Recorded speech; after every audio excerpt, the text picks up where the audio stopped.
Hello student, welcome to creative tissue. Student video लेकर आए वो है एमए फर्स्ट ईयर, और जो बुक है आपकी MPH 02। बुक का नाम जो है आपका वो है अंतर्राष्ट्रीय संबंध, सिद्धांत और समस्या, international relation theory and problem. जो चैप्टर इसमें 27 जो चैप्टर है वो है चीन एक उभरती शक्ति। तो एग्जाम में क्वेश्चन आता है कि चीन एक उभरती शक्ति है, उसका वर्णन करने के लिए तो इस वीडियो में मैं आपको शॉर्ट पॉइंट बताऊंगा। और ये एग्जाम में एक तरीके क्वेश्चन आने के चांस ज़्यादा रहते हैं इसके, चीन की उभरती शक्ति के रूप में, या चीन की आर्थिक शक्ति के रूप में वर्णन करें, या सैन्य शक्ति के रूप में वर्णन करें, या चीन की पीपुल्स लिबरेशन आर्मी की पार्टी के बारे में पूछने जा सकता है। तो ये एक तरीके से इंपॉर्टेंट टॉपिक है, और ये मैं जो वीडियो लेकर आया हूँ इसमें शॉर्ट तरीके बताऊंगा आपको। तो स्टार्ट करने से पहले यदि आप इस चैनल पे नए हो और आपने अभी चैनल को सब्सक्राइब नहीं किया है तो प्लीज़ चैनल को सब्सक्राइब करें और बेल आइकन का बटन भी दबाएं, ताकि जो भी वीडियो आते हैं इसकी नोटिफिकेशन आपके पास जल्द से पहुँच सके। तो स्टार्ट करते हैं। चीन एक उभरती शक्ति के रूप में 1953 तक चीन ने अंतर्राष्ट्रीय क्षेत्रों में कठोर नीति का अवलंबन किया, मतलब कठोर नीति अपनाई। इस काल में साम्यवादी चीन का उद्देश्य आंतरिक व्यवस्था को सुदृढ़ करने, विवाद साम्यवाद को पूर्ण रूप से चीन में स्थापित करने का रहा।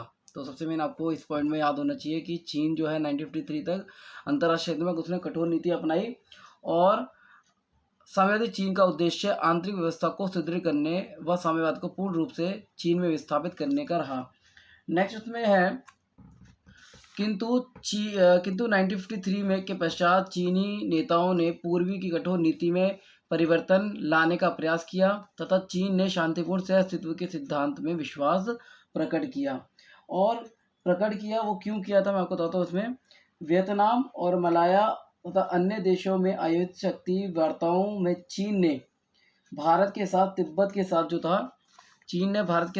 के संबंध में संधि को स्वीकार कर लिया, और जो समझौता किया गया वो एक जवाहरलाल नेहरू के और चावल लाइन के बीच में किया गया था।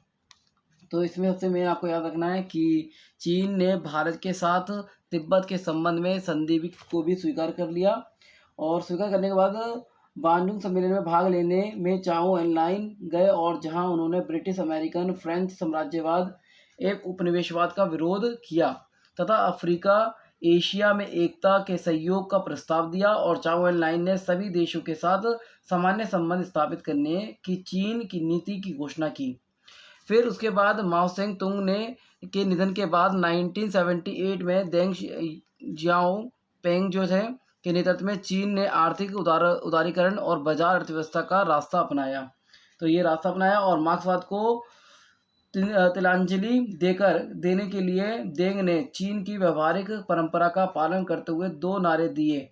पहला था धनी होना पाप नहीं है, और बिल्ली सफ़ेद हो या काली जब तक चूहे मारती है तो ठीक है। चीन के लंबे इतिहास के अनेक विरोधाभासों की तरह ये भी एक है, मतलब एग्जाम्पल एक तरह उन्होंने देकर समझाया।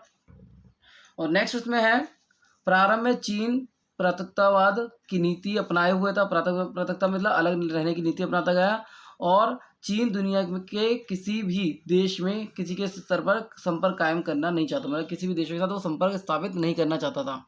अब चीन ने अपने एकांतवास को समाप्त करने के लिए सबसे पहले एक तरीके से अमेरिका से समझौते किए, ताकि वो एकांतवाद को दूर सके, अपना आर्थिक विकास कर सके। इस तरीके से उसने अपने एकांतवास को दूर किया। अब लेकिन चीन का समृद्धि पश्चिमी राष्ट्रों के लिए आकर्षण का विषय था। यूरोप के विभिन्न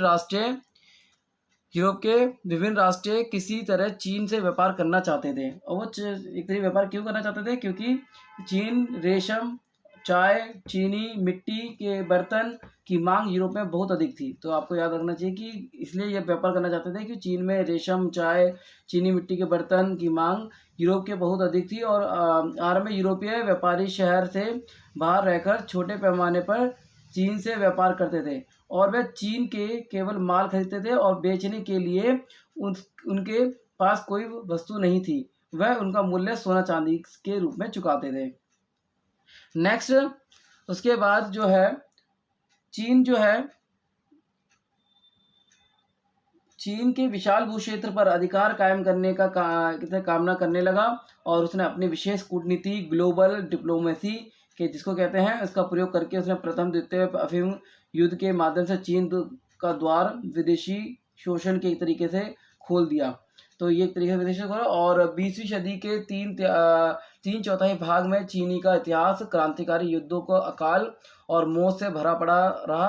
और 1911 में सन यात-सेन के नेतृत्व में मंचू राजवंश के विरुद्ध क्रांतिकारी के बाद गणतंत्र की स्थापना हुई।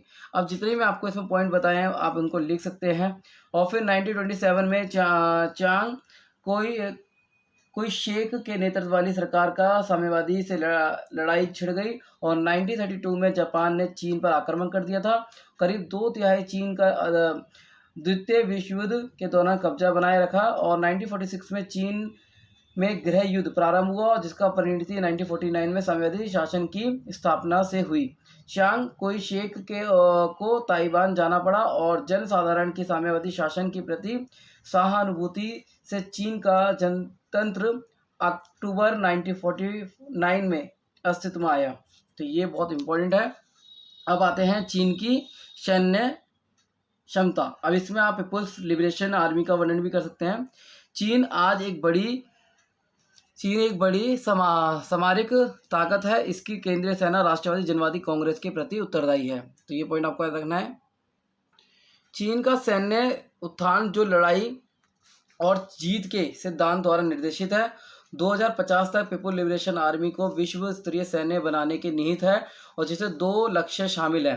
2020 तक मशीनीकरण पर बल देना था और 2035 तक आधुनिक बल देना था। आधुनिकता मतलब आधुनिक चीज़ों पर बल देना था। अब इसमें आप एक्स्ट्रा भी लिख सकते हैं। पीपुल आर्मी एक तरीके लिबरेशन आर्मी में स्थिल विंग बीजिंग जापान जिमान नानजिंग गुआंगझो शेनयांग लाम्याओ और सिगदू जैसे क्षेत्रों में विभाजित था और पीपुल लिबरेशन आर्मी आंतरिक सुरक्षा राहत का निर्माण कार्यों में लगी हुई है। तो एक तरीके लिबरेशन जो पीपुल लिबरेशन आर्मी जो है उनका फंक्शन पूछने कर सकता है। तो किस में लगी है? सुरक्षा और राहत निर्माण कार्यों में लगी हुई है। राष्ट्रीय सीमा संभावित युद्ध क्षेत्र में पीपुल्स लिबरेशन आर्मी का आवास स्वास्थ्य वस्त्र भोजन मनोरंजन के साधन के साथ साथ मानव विकास की अन्य सुविधा भी प्रदान की जाती है। तो ये आप इसमें लिख सकते हैं। नेक्स्ट, चीन में पीपुल लिबरेशन आर्मी की जल सेना विग उत्तर दक्षिणी पूर्व पश्चिमी 4 क्षेत्रों में विभाजित है। उनके पास युद्ध पोत पनडुब्बी जहाजी बेड़ा और तट रक्षक दल है और इसके आधुनिक युद्धों में सुयोजित करने का प्रयास करती है। मतलब एक तरीके से उनको सुरक्षा प्रदान करने का काम करती है। और पीपुल्स लिबरेशन आर्मी की वायुसेना विग आधुनिक शस्त्रों से सुसज्जित है। मतलब कि वो पूरी भरपूर है और विश्व की वायुसेना में इसका 3रा स्थान है। तो आप इसमें एक तरीके से जो पीपुल्स लिबरेशन आर्मी के बारे में बता सकते हैं। नेक्स्ट जो है आर्थिक विकास के रूप में हम देख सकते हैं 2010 के बाद चीन को विश्व की सबसे बड़ी अर्थव्यवस्था बनने के साथ साथ विनिर्माण के विश्व में फैक्ट्री के रूप में उभरने का नेतृत्व किया गया है। तो अब इसमें लिख सकते हैं आप कि चीन की आर्थिक शक्ति का तीव्र विकास हो रहा है और 1978 में दियांग शॉपिंग ने उदारवादी आर्थिक नीति को प्रोत्साहित किया था और कृषि एवं औद्योगिक का आधुनिकीकरण करने के लिए व्यवहारिक आर्थिक नीतियों पर बल दिया था, जिसे नई लंबी छलांग स्वतंत्र उद्यम कहा जाता है। निजी उद्यमों को कुछ सुविधा और सीमित स्वतंत्रता प्रदान की गई थी। नेक्स्ट, पिछले दशक के 4 वर्षों की बात करें तो चीन चमत्कारी विकास दर 10% से अधिक रही है और सरकार द्वारा उच्च विकास दर को नियंत्रित करने की प्रस्तावना के बाद चीन की विकास दर दुनिया में सर्वोच्च है और इस समय चीन विदेशी मुद्रा भंडार 610 अरब डॉलर है और जबकि भारत 128 अरब डॉलर है। और इसके यदि हांगकांग और मकाओ का मुद्रा भंडार भी जोड़ दिया जाए तो वह दांतों तले उंगली चबाने जैसा लगेगा। तो एक तरीके से ये एक तरीके से आर्थिक शक्ति के बारे में बता रखा है कि चीन की आर्थिक शक्ति क्या है। इसके ऊपर क्वेश्चन आ सकता है और ये इंपॉर्टेंट मैंने आपको बताया, शॉर्ट तरीके से बताया। तो उम्मीद करता हूँ वीडियो अच्छी लगे इसको लाइक और शेयर जरूर करें। धन्यवाद।